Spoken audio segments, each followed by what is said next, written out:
That was Maxwell something something. So I was reading a poll conducted for the weeks of August 2nd through the 5th, which was yesterday. And the poll was by Hill Harris and Hill Harris X, I think it was. And it said that 50% of white people would vote for Donald Trump if the election were held today. 50%.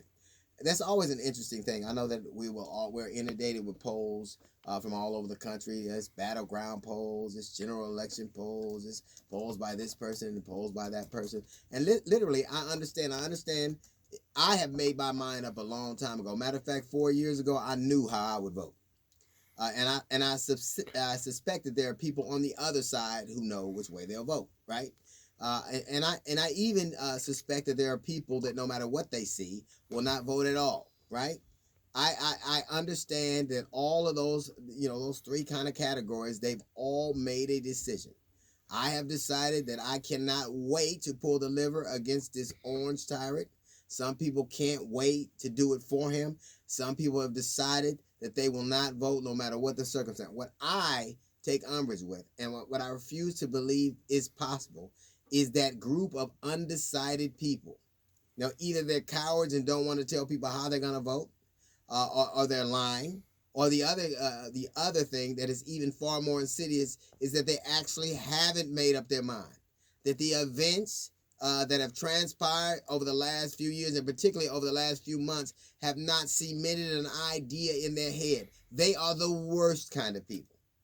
What more do you need to see?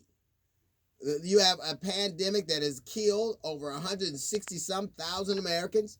You have an economy that is disrupted. You have streets that are on fire. What the hell are you waiting for? What sign is it you need before you can make up your mind whether you want to stop here or get off, you want to go on or get off this train?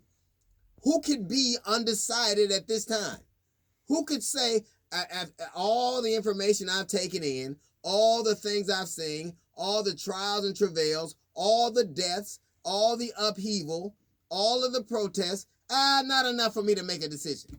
They are the worst kind of people. These are the kind of people who bury their head in the sand. These are the kind of people who pretend like they're not seeing what they're seeing. I'm not saying you have to vote for or against. I know what I'm doing. I'm so against this.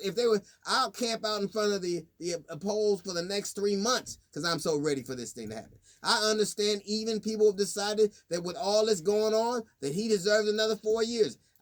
To some degree, although I don't agree with, I understand people who say, I'm not going to do it at all. What I don't understand is people who, despite all of the things that have gone on, have not made a decision. They're the stupid-ass people that go to restaurants and go, no, I hate restaurants with a lot of choices on the menu. What do you need to see for you to finally make a decision? What needs to happen? What do you need? What event do you need to make you finally kick in and say, I need to either do something? I need to shit or get off the pot. What is it that could happen? 2020 is a book, I swear, it's straight out of Revelations. And you sit there and don't have enough information to make a decision? Either you are lying to posters, either you are lying to your friends, or more importantly, you are lying to yourself. That's a little note from the GED section. We got the Jazz Report coming up in 15 minutes. It's the D.L. Hughley Show.